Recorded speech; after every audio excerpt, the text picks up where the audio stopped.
Hello बच्चों, कैसे हैं? उम्मीद करते हैं एकदम स्वस्थ होंगे और ज़बरदस्त होंगे।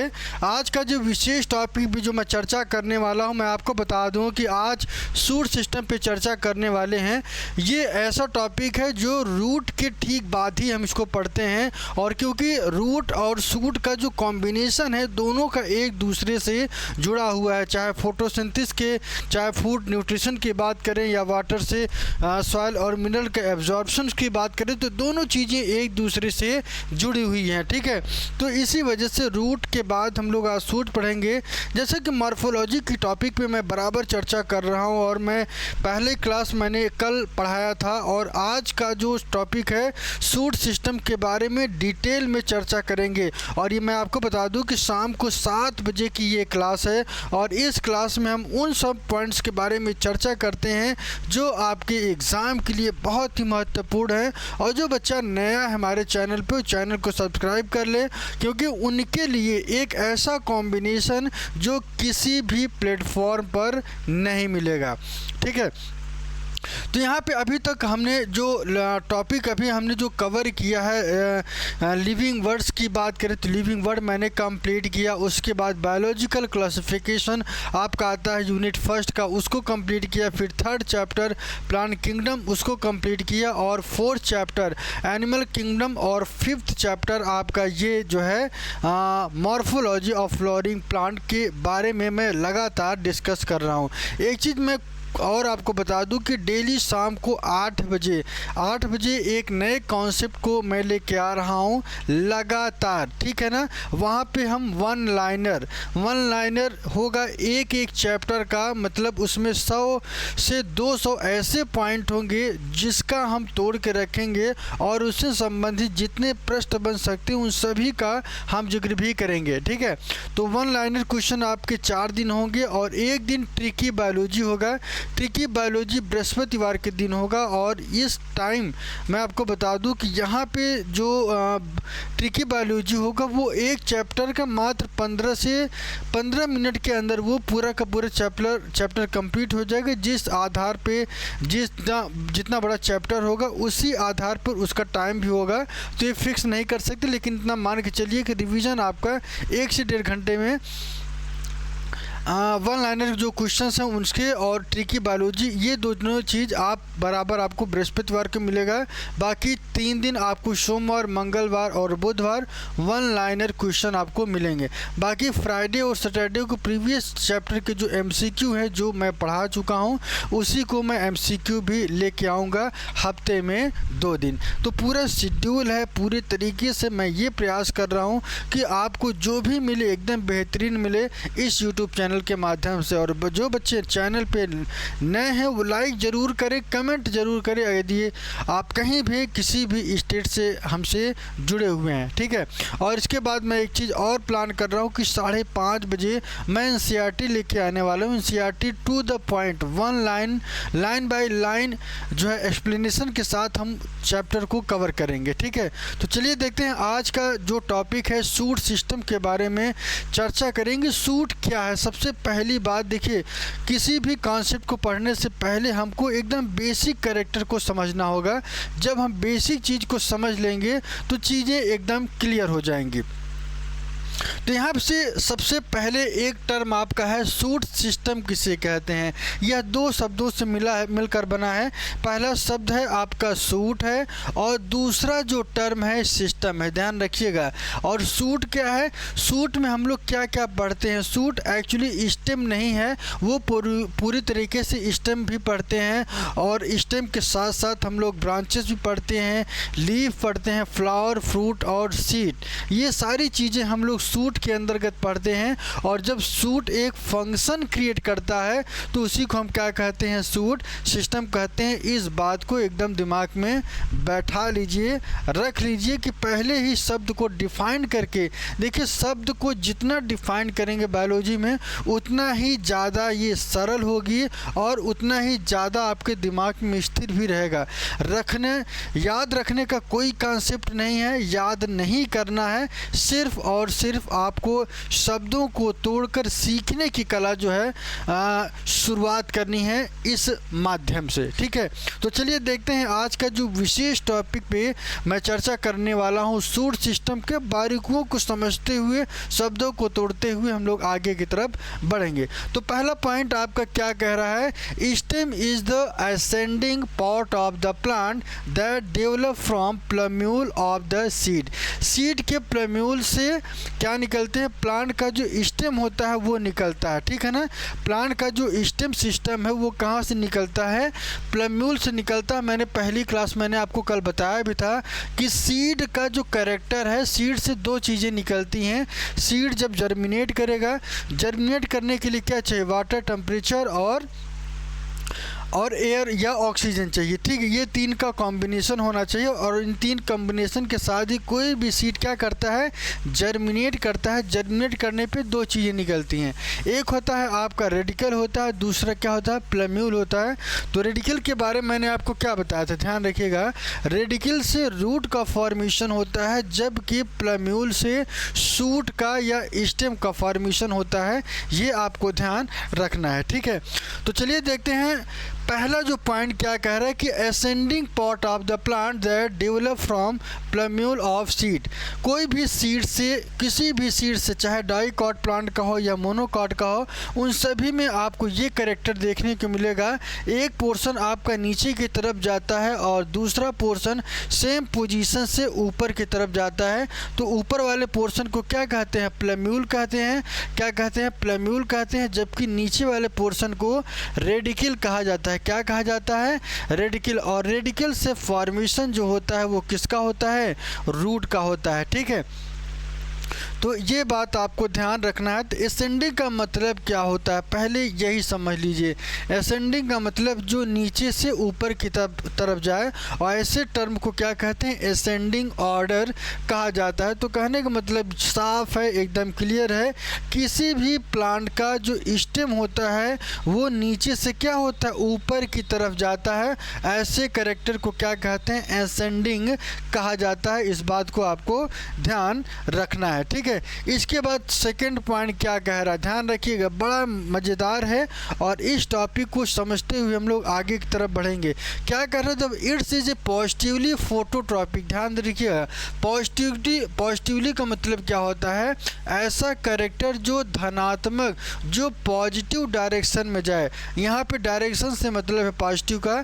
और आप जानते हैं कि पॉजिटिवली फोटोट्रॉपिक का मतलब क्या होता है, फोटो का मतलब क्या होता है, लाइट होता है। क्या होता है, लाइट होता है। और ट्रॉपिक का मतलब क्या होता है, लाइट के डायरेक्शन में मूवमेंट करना। कहने का मतलब ये है कि जिधर लाइट रहेगा स्टेम उधर ही जाता है। तो ये आपको ध्यान रखना है। दूसरा टर्म क्या कह रहा है, निगेटिवली फोटोट्रॉपिक, और सॉरी जियोट्रॉपिक। जियो का मतलब क्या होता है, ग्रेविटी से। जियो का मतलब किससे है, ग्रेविटी से। ग्रेविटी का मतलब कोई भी प्लांट जब ऊपर से नीचे की तरफ जाता है तो वो कैसा होता है, जियोट्रॉपिक होता है, ठीक है। तो इस बात को आपको ध्यान रखना है कि निगेटिवली कैसे होते हैं, ये जियोट्रॉपिक होते हैं। जबकि अंतिम जो टॉपिक है हाइड्रोट्रॉपिक। हाइड्रो का मतलब क्या होता है, वाटर होता है, जो वाटर के डायरेक्शन में मूवमेंट करे। किधर, वाटर किधर मिलेगा, ज़मीन के नीचे की तरफ मिलता है। और ज़मीन के अंदर ही क्या होते हैं, जाइलम और फ्लोएम से वाटर को क्या किया जाता है, एब्जॉर्ब किया जाता है जाइलम के द्वारा। जबकि फ्लोएम जो है फूड का ट्रांसपोर्ट करता है। तो यहाँ पे बहुत ही इंपॉर्टेंट है इस तीनों पॉइंट का। तो पहला पॉइंट मैंने आपको क्या बताया कि सीड जर्मिनेट होने के बाद प्लम्यूल से जर्मिनेट होने के बाद क्या होता है, असेंडिंग ऑर्डर में नीचे से ऊपर की तरफ जाता है। और दूसरा वाला पॉइंट क्या कहता है कि पॉजिटिवली फोटोट्रॉपिक होते हैं। कैसे होते हैं, पॉजिटिवली फोटो का मतलब क्या होता है, लाइट के डायरेक्शन में इनका मूवमेंट कर जाना। दूसरा शब्द कह रहा है निगेटिवली का मतलब कभी भी नहीं जाएगा। किधर नहीं जाएगा, जिधर ग्रेविटी होगा। ग्रेविटी किधर होता है, नीचे की तरफ तरफ, ऊपर से कोई चीज़ नीचे गिराएंगे तो ग्रेविटी का डायरेक्शन किधर होता है, नीचे की तरफ होगा। तो कभी भी स्टेम नीचे की तरफ नहीं जाता बल्कि ये किधर जाता है, ऊपर की तरफ जाता है। इसी वजह से यहाँ पे पॉजिटिवली फोटोट्रॉपिक कहा गया है। ठीक है, एक बार समझ लोगे तो जीवन बदल जाएगा। ठीक है, दूसरा पॉइंट, तीसरा पॉइंट क्या कह रहा है, हाइड्रोट्रॉपिक। हाइड्रो का मतलब क्या होता है, वाटर। वाटर किधर मिलता है, ज़मीन के नीचे, और ज़मीन के नीचे की तरफ जिसका मूवमेंट होगा उसे हम क्या कहते हैं, नेगेटिवली हाइड्रोट्रॉपिक, मतलब ये नीचे नहीं जाएगा। ठीक है ना, ये आपको ध्यान रखना है। स्टेम जब भी जाता है वो उसका जो मूवमेंट होता है, हर समय इनका जो मूवमेंट होगा वो किधर होता है, ऊपर की तरफ होता है। किधर होता है, ऊपर की तरफ। तो इस बात को आपको ध्यान रखना है। आइए, स्टेम में कुछ ब्रांचेस होती हैं, सभी का नामकरण क्या है, सभी का नाम क्या है, किन शब्दों से किसको बुलाते हैं, उसकी थोड़ी सी व्याख्या कर लेते हैं। तो सबसे पहले हम नीचे की तरफ चलते हैं। यहाँ पे एक्सियल, एक्सियल का मतलब क्या होता है कि angle between leaf and stem. आप जानते हैं कि जब आप मैथ पढ़ रहे थे तो वहाँ पे हमने ट्रिग्नोमेट्री हम लोग पढ़े थे, तो हम लोग कोण वगैरह सीखे थे वहाँ पे। तो कोण में क्या होता है कि ये जो दो कोणों के बीच में जो तीसरा जो ये जो एंगल बनता है, इसी को हम क्या कहते हैं, एक्सिस कहते हैं। क्या कहते हैं, एक्सिस। एक एक्सिस आपका ये एक एक्सिस, और बीच का क्या होता है, एंगल होता है। और उसी एंगल के बीच में क्या मिलता है, लीफ और स्टेम का कॉम्बिनेशन मिलता है। तो ध्यान रखना है आपको, क्या ध्यान रखना है कि ये जो कॉम्बिनेशन है, ठीक है ना, इसे क्या कहते हैं, एक्सियल पॉइंट। और यहाँ पे लीफ और स्टेम, ये स्टेम है और ये लीफ है, इनके बीच का जो एरिया होता है, ऐसे पॉइंट को क्या कहा जाता है, एक्सियल कहा जाता है। इसको दिमाग में बैठा लीजिए, गांठ लीजिए। ठीक है, इसके बाद थोड़ा सा और ऊपर की तरफ चलेंगे। ऊपर वाला जो पॉइंट है वो क्या कह रहा है कि ऊपर वाला पॉइंट ये कह रहा है कि इंटर नोड किसे कहते हैं। इंटर नोड जानने से पहले हम नोड को समझेंगे। ठीक है, चलिए, ये जो पहली ब्रांच निकली इसे क्या कहते हैं, नोड कहते हैं। और दूसरा जो ब्रांच है उसको भी नोड ही कहा जाता है। ठीक है ना, तो और इन दोनों नोड के बीच में जो ये स्पेस बनता है इसी को क्या कहते हैं, इंटर नोड। नोड के बीच का जो नोडों के बीच का जो नोड कहा जाता है उसे हम क्या कहते हैं, इंटर नोड कहते हैं। याद कर लीजिए, दिमाग में बैठा लीजिए। ठीक है ना, सबका डिफिनीशन बताएंगे। तो यहाँ पर आप देख लीजिए, पहले नोड किसे कहते हैं। नोड क्या होता है, the point on a stem where the bud leaves and branching tube originate. एक ऐसा नोड, एक ऐसा पॉइंट स्टेम का जहाँ से बर्ड निकलते हैं। क्या निकलते हैं, बर्ड, ये लीव एंड ब्रांचिंग, ये सारी चीज़ें यहाँ से ओरिजिनेट होती हैं। और ऐसे ही कैरेक्टर को क्या कहा जाता है, नोड कहा जाता है। दिमाग में रख लीजिएगा। ठीक है, इसके बाद थोड़ा सा और अंदर की तरफ चलते हैं। यहाँ पे आपको शाखाएं देखने को मिलेगी और इस पॉइंट को क्या कहते हैं, इंटर नोड कहा जाता है। Interval between two consecutive node, दोनों नोड के बीच में जो गैपिंग मिलता है उस गैपिंग को क्या कहते हैं, इंटर नोड कहा जाता है। याद रख लीजिए। ठीक है, इसके बाद थोड़ा सा और ऊपर की तरफ चलेंगे। ऊपर वाला जो पॉइंट है वो क्या कह रहा है, स्टेम के बारे में आप जानते हैं, इसे स्टेम कहते हैं। फिर अगला पॉइंट है एपिकल बर्ड। एपिकल का मतलब क्या होता है, एपेक्स वाला रीजन, जो सबसे ऊपरी रीजन होता है। और वहाँ पे जब बर्ड का फॉर्मेशन होता है तो ऐसे बर्ड को क्या कहते हैं, एपिकल बर्ड कहा जाता है। बर्ड का मतलब क्या होता है, किसी भी प्लांट का, किसी भी बॉडी का आउटग्रोथ होता है। मैंने ये रिप्रोडक्शन में एसेक्सुअल टाइप वाले में बर्ड पाया जाता है। बर्ड के द्वारा भी रिप्रोडक्शन होता है, ये आपको ध्यान रखना है। ठीक है, और इनका जो ग्रोथ होता है कैसा होता है, लॉन्गिट्यूडनल होता है। कैसा होता है, लॉन्गिट्यूडनल ग्रोथ इनका होता है। तो आपको दिमाग में ये होना चाहिए, जब भी किसी प्लांट का ग्रोथ होगा वो किस डायरेक्शन में होगा, लॉन्गिट्यूडनल ग्रोथ होता है। ठीक है ना। एक्सिलरी बर्ड की बात करें तो एक्सिलरी बर्ड मतलब क्या होता है, ये जो छोटी सी लीफ निकल रही है और इसी को हम क्या कहते हैं, axillary bud.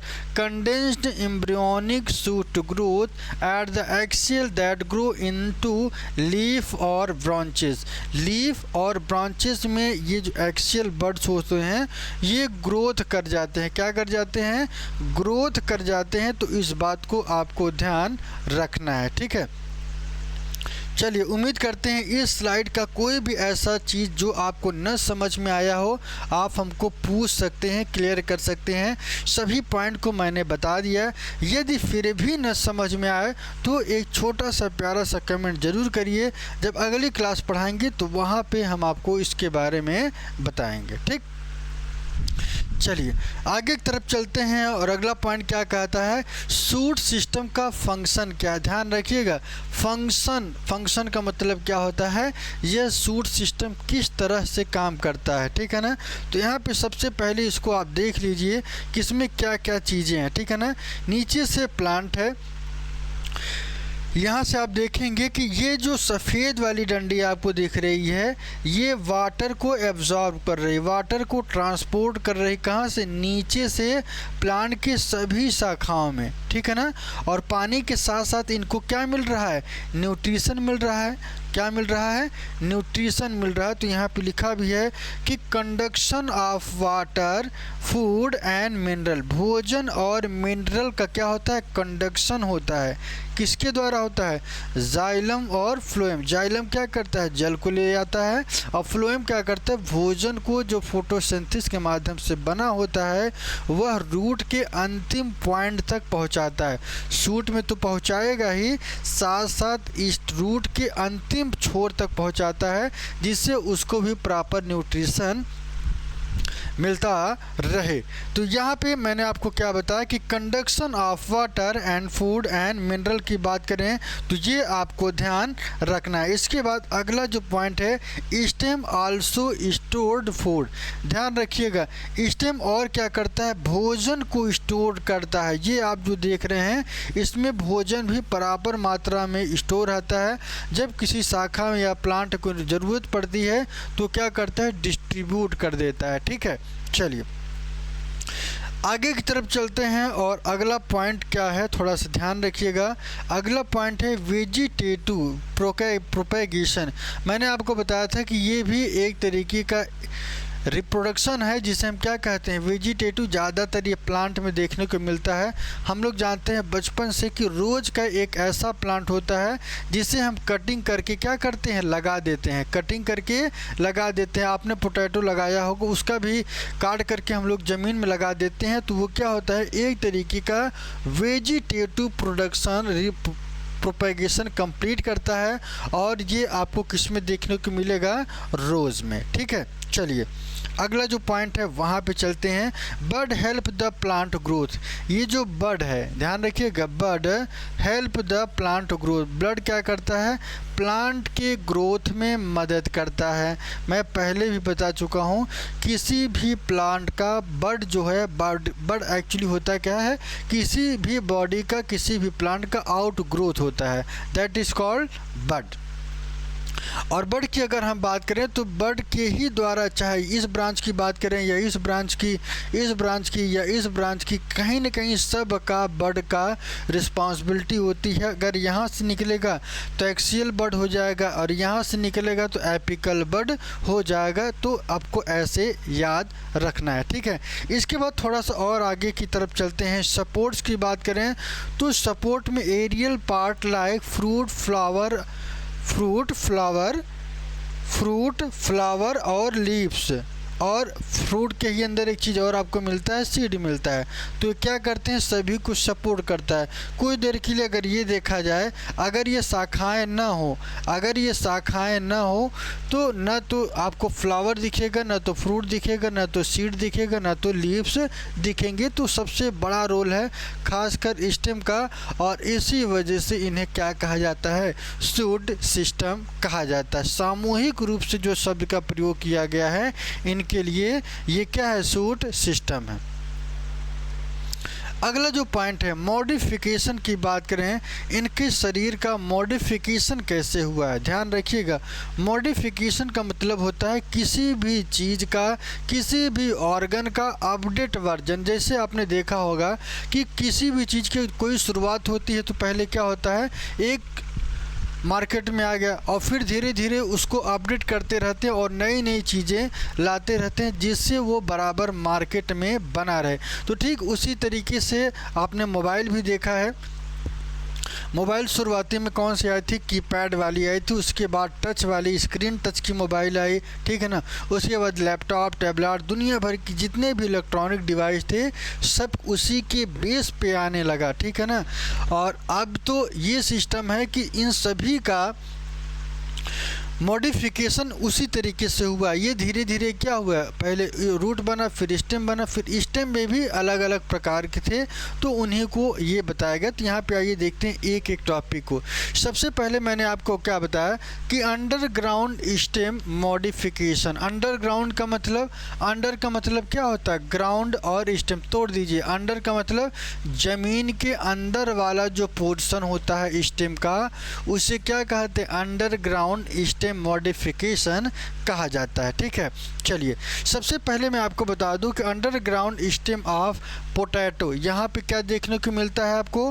Potato, ginger, turmeric, जैमियन काइंड और कोलोकोसिया और modified to store food. Example पूछा जाता है। मैं आपको बार बार यही कहूँगा कि मॉडिफिकेशन से डिफिनीशन कभी नहीं पूछा जाता है। जब भी पूछा जाएगा एक एग्ज़ाम्पल दिया जाएगा और पूछ लेंगे कि इसका कौन सा एग्ज़ाम्पल है, तो आपको उसको क्या करना पड़ेगा? एकदम सही करना पड़ेगा। तो आइए देखते हैं एग्ज़ाम्पल की अगर हम बात कर रहे हैं। एग्ज़ाम्पल में अंडरग्राउंड स्टेम में कौन कौन आता है?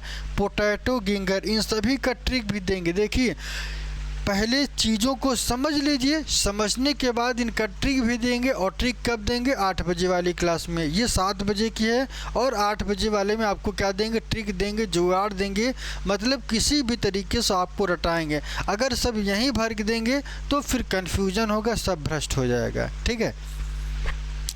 तो यहाँ पे एग्जांपल की बात करें तो ऐसे जो पोटैटो आप जानते हैं कि ज़मीन के अंदर मिलता है। बड़ा कन्फ्यूजन होता है कि पोटैटो रूट है या स्टेम है, ठीक है ना। तो याद रखिए कि जब भी पोटैटो या आलू पूछा जाए तो आपको क्या करना है? स्टेम मार के आना है। गिंगर की बात करें तो ये भी स्टेम है। हल्दी या टर्मरिक की बात करें तो ये भी आपका है। और जैमिन काइंड एंड कोलोकोसिया ये भी मॉडिफाइड सूट है। तो मैंने आपको कितने एग्जाम्पल बताए, खासकर अंडरग्राउंड स्टेम में, तो आपको कितने याद रखने हैं? एक, दूसरा और ये तीसरा, चौथा और पांचवा। 5 ही ऐसे एग्जाम्पल हैं जो आपके दिमाग में होना चाहिए अंडरग्राउंड स्टेम में, और क्योंकि यहीं से पूछा भी जाएगा। तो पहला क्या याद करना है? पोटैटो की बात करना है, गिंगर की बात करना है, टर्मेरिक, जैमिन काइंड एंड कोलोकोसिया, ठीक है ना, ये याद करना है। और they help in riding over the condition unfavourable for growth. ये क्या होते हैं कि अनफेवरेबल फॉर ग्रोथ, फेवरेबल नहीं बल्कि अनुकूल परिस्थिति में नहीं बल्कि प्रतिकूल परिस्थिति में ये अपना ग्रोथ कर ले जाते हैं। कौन कौन है ये भी थोड़ा सा ध्यान रख लीजिएगा। कौन कौन से हैं? राइजोम, ध्यान रखिएगा। राइजोम की बात करें, ट्यूबर की बात करें, कॉर्न की बात करें और बल्ब की तरह, तो इनके 4 प्रकार हैं। इन सभी को थोड़ा सा हम लोग देखेंगे, ठीक है ना। तो ये तो रही बात किसकी? अंडरग्राउंड स्टेम की। फिर हमने सब एरियल के बारे में चर्चा करना है। सब एरियल के बारे में आप देखेंगे कि ये रनर, स्टॉलन, ऑफसेट, ये 4 प्रकार के होते हैं। तो पहले उसके पहले हम लोग थोड़ा इनका सपोर्ट और प्रोटेक्शन देख लें, फिर इस पे चलेंगे, ठीक है ना। तो some plant develop cylinder spirally coil. आपने देखा होगा किसी भी प्लांट का जो स्टेम होता है वो एकदम सिलेंडर के आकार का, मतलब गोला होता है। कैसा होता है? एकदम गोले आकार में स्टेम क्या करता है? ज़मीन से ऊपर की तरफ जाता है। और ऐसे कैरेक्टर को क्या कहते हैं? सिलेंडर के आकार का स्पायरली क्वाइल्ड होता है। स्पायरली क्वाइल्ड का मतलब कुछ इस तरीके से स्पाइरल फॉर्मेट में, इस तरीके से स्पाइरल फॉर्मेट में क्या होता है? ज़मीन से ऊपर की तरफ जाते हैं। Structure from axillary but which curl around for support. यहाँ पे आपने कुकुम्बर और गड के बारे में देखा होगा कि इनके जो प्लांट्स होते हैं, इनके जो स्टेम होते हैं, कुछ स्पाइरल करके ज़मीन से नीचे से उड़ते हैं, ठीक है। इसके बाद दो एग्जाम्पल हैं सिट्रस और बोगनवेलिया। ये ऐसे प्लांट होते हैं जिसमें थॉर्न होते हैं। थॉर्न क्या होता है? ये पूरी तरीके से स्ट्रेट एंड पॉइंटेड, ध्यान रखिएगा, ये क्या है? स्ट्रेट होता है और ये एकदम पॉइंटेड होता है।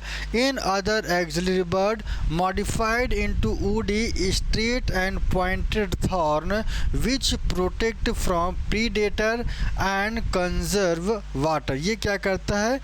प्रोटेक्ट करता है प्रीडेटर से। जैसे कोई भी जानवर या कोई एनिमल इनके ऊपर अटैक करना चाहे तो इनके शरीर में जो थॉर्न होते हैं, जिन्हें हम कांटा भी कह सकते हैं, वो कांटे क्या करते हैं? उनके शरीर में चुभता है तो वो भाग जाते हैं, जिससे उनकी सुरक्षा हो जाती है। तो ये आपको ध्यान रखना है कि कुछ ऐसे प्लांट जैसे कि सिट्रस और बोगनवेलिया, ये ऐसे प्लांट है जो थॉर्न के बेस्ट एग्जाम्पल है। थॉर्न और बोगनवेलिया, इन दोनों में आपको यही दो एग्जाम्पल याद करने हैं। जबकि गर्ड और कुकुम्बर की बात करें तो ये सिलेंडर और स्पायरली नेचर के होते हैं, ठीक है। इसके बाद यहाँ पे थोड़ा सा और चलते हैं, रनर की बात करें, रनर, स्टॉलन की बात करें, ऑफसेट की बात करें और बल्ब की बात करें। तो ऑफसेट में सबसे पहले इनका जो सब एरियल का मतलब होता है क्या है कि आधा पार्ट इसका कहाँ पे? हवा में। आइए देखते हैं कौन कौन से कैरेक्टर हैं। सबसे पहले हम रनर की बात करेंगे। रनर ग्रो पैरेलल और horizontal to ground, bear bud, scale leaves reduced and modified. ध्यान रखिएगा, ये ऐसे प्लांट होते हैं जो ग्रो करते हैं कैसे? पैरेलल या हॉरिजॉन्टल। हॉरिजॉन्टल क्या होता है? टू ग्राउंड एंड बियर, ये क्या होते हैं कि ज़मीन से नीचे की तरफ ग्रोथ करते हैं। जैसे आपने दूब देखा होगा, दूब क्या करता है? ज़मीन से एकदम हॉरिजॉन्टल मैनर में ये क्या करते हैं? डायरेक्टली ग्रोथ कर जाते हैं, ठीक है ना। तो उसे एग्जाम्पल को क्या कहा जाता है? रनर कहा जाता है। ये आपको ध्यान रखना है। इसके बाद स्टॉलन की बात करें, स्टॉलन क्या करता है कि मैं मान लीजिए कोई प्लांट है और ये प्लांट जब ग्रोथ करता है तो ज़मीन से टच करके ऊपर की तरफ जाता है, फिर टच करेगा, फिर ऊपर की तरफ। तो grow like a arc and then touch the ground को टच करते हुए ये क्या करता है? नए सूट और रूट का फॉर्मेशन करता है। तो स्टॉलन आपको ध्यान रखना है, ठीक है। इसके बाद ऑफसेट की बात करें तो offset the grow laterally bear the rosette leaf and tuft of adventitious root at the node. ये क्या होते हैं? एक ऐसे नोड से निकलते हैं जहाँ पे ढेर सारी लीफ निकली होती है ना, ऐसे स्थान से ये निकलता है और ऐसे को क्या कहते हैं? ऑफसेट। और ये जो यहाँ से निकलता है, इनके पास जो रूट होता है वो एडवेंटिशियस रूट होता है। तो ये आपको ध्यान रखना है, ठीक है। चलिए इसके बाद बल्ब की बात करें। बल्ब क्या कहलाता है? It come out upward from the area below the soil surface, give rise to leafy shoot, it's known as an underground runner. Underground की बल्ब आप जानते हो कि लहसुन और प्याज में आपको देखने को मिलता है। जैसे ये ज़मीन से बाहर की तरफ आते हैं तो ऐसे मान लीजिए कि बल्ब की तरह ये क्या करते हैं? ज़मीन से नीचे से लेके ऊपर की तरफ जाते हैं। ज़मीन से बल्ब की तरह आकार इनका होता है। बल्ब आपने देखा होगा, बल्ब की तरह। और ऑनियन और गार्लिक की अगर हम बात करें तो इनका पूछा जाता है कि बल्ब के अंतर्गत कौन एग्जाम्पल आते हैं, तो दो, एक ऑनियन आपको याद कर लेना है और दूसरा जो है गार्लिक याद करना है। क्या याद करना है? गार्लिक याद करना है। तो दोनों एग्जाम्पल आपको याद करके इसको क्या करना है? इनके प्लांट के अंतर्गत रख लेना है। तो ये आपको ध्यान रखना है। रनर, स्टॉलन की बात करें, ऑफसेट और बल्ब, तो इन सभी को आपको देख लीजिएगा। डेफिनेशन भी पूछ सकते हैं। रवन में आप दूब ग्रास याद कर लीजिएगा, ठीक है। और यहाँ पे आपको जो है कौन सा प्लांट है, जलकुंभी के बारे में आप जानते होंगे, उसको आपको याद कर लें। यहाँ पे कोई कन्फ्यूज़न हो तो आप उसको पूछ सकते हैं, ठीक है।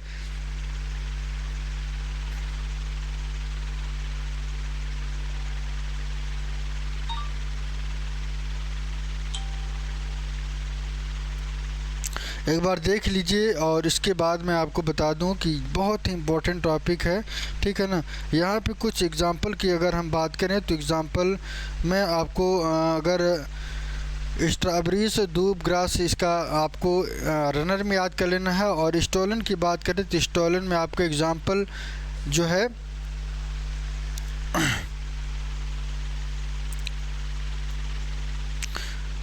यहाँ पे अगर कोई दिक्कत हो तो आपको इसको भी बताना है। स्टोलन की अगर हम बात करें तो स्टोलन, हालांकि एग्जांपल पूछे नहीं जाएंगे यहाँ से, लेकिन आपको एक चीज़ याद रखना ज़रूरी है, ठीक है। यहाँ पे यदि आपको कोई कन्फ्यूज़न हो तो यहाँ पे आप बता सकते हैं, ठीक है ना। जैसे कि आपने मिंट के बारे में आपने सुना होगा, पुदीना के बारे में, तो यहाँ पे मिंट आपको एक एग्ज़ाम्पल याद रख लीजिए, ठीक है। मिंट याद रख सकते हैं। और बरमूडा ग्रास भी, बरमूडा ग्रास यहाँ पे याद कर लेना है इसमें एग्जाम्पल में, ठीक है ना। ऑफसेट की बात करें तो ये एक्वाटिक प्लांट में आपको देखने को मिलता है, ठीक है। और ये अंडरग्राउंड रनर का बेस्ट एग्जाम्पल है बल्ब। तो आज का जो टॉपिक है यहाँ पे हम इसको कंप्लीट करेंगे, ठीक है। इसके बाद अगला जो क्लास होगा लीफ के बारे में चर्चा करेंगे। लीफ, अगला जो क्लास होगा लीफ के बारे में चर्चा करेंगे। और यहाँ पे लीफ की ओरिजिन, लीफ के टाइप और लीफ की फंक्शंस क्या हैं, बहुत इंपॉर्टेंट टॉपिक है। यहाँ से लड़का कन्फ्यूज़न में बराबर रहता है, साल भर पढ़ ले लेकिन फिर भी गलतियाँ वो बराबर करता रहता है। तो ये आपको ध्यान रखना है कि जब लीव्स पढ़ाएंगे तो पूरा का पूरा वीडियो देखिएगा और बहुत बड़ा वीडियो बनेगा, क्योंकि अगर हम बात करें तो यहाँ पे आपको ढेर सारी चीज़ें देखने को मिलेंगी। क्या देखने को मिलेंगी, मैं आपको बता दूं कि लीफ की बात करें तो लीफ में आपको पार्ट ऑफ टाइपिकल लीफ की बात करें, पार्ट ऑफ टाइपिकल लीफ और टाइप्स ऑफ लीफ, ठीक है ना। Arrangement of leaf, leaf modification, और लीफ मॉडिफिकेशन के साथ साथ हम लोग इनके जो टाइप्स हैं वो पढ़ेंगे। फिर फ्लावर पढ़ना है, फिर arrangement of flower, classifications of flower, ठीक है ना। तो इसको सभी चीज़ों को हम आपको लेके चलेंगे, ठीक है ना। तो ये पूरा का पूरा जो मॉर्फोलॉजी ऑफ फ्लावरिंग प्लांट है बहुत ही कन्फ्यूज़न है, तो यहाँ से कोई गड़बड़ी नहीं होनी चाहिए, ठीक है। तो आज के लिए इतना ही, फिर मिलेंगे एक नए वीडियो में नए कॉन्सेप्ट के साथ। मैं एक चीज़ और आपको बता दूं कि हमारा जो क्लास है, हमारे क्लास में ये नहीं कि आपको एक ही दिन में पूरा का पूरा मिल जाएगा, क्योंकि धीरे धीरे सीखना है और कोई जल्दबाजी नहीं है। 7 बजे रेगुलर बने रहना है। और इस 7 बजे की क्लास में मैं उन पॉइंट्स को बारे में चर्चा कर रहा हूँ जो आपके एग्ज़ाम के लिए बहुत ही महत्वपूर्ण है, ठीक है। तो आज के लिए इतना ही, ठीक है। पसीना हो जाता है, गर्मी इतनी ज़्यादा है, लेकिन ये चीज़ रुकेगा नहीं और न तो कभी रुकने दूंगा मैं, ठीक है। क्योंकि मैंने संकल्प लिया है कि पूरा का पूरा कॉन्सेप्ट एक से नई चीज़ें मैं आपको देने वाला हूँ, ठीक है। ऐसा चीज़ जो बहुत ही सरल होगा, बहुत ही आसानी तरीके से याद किया जा सकता है, रिवीजन किया जा सकता है और समझा जा सकता है। मैं आपको बता दूँ कि बायोलॉजी एक ऐसा सब्जेक्ट है जो रटने का नहीं बल्कि सीखने का कॉन्सेप्ट क्रिएट होना चाहिए।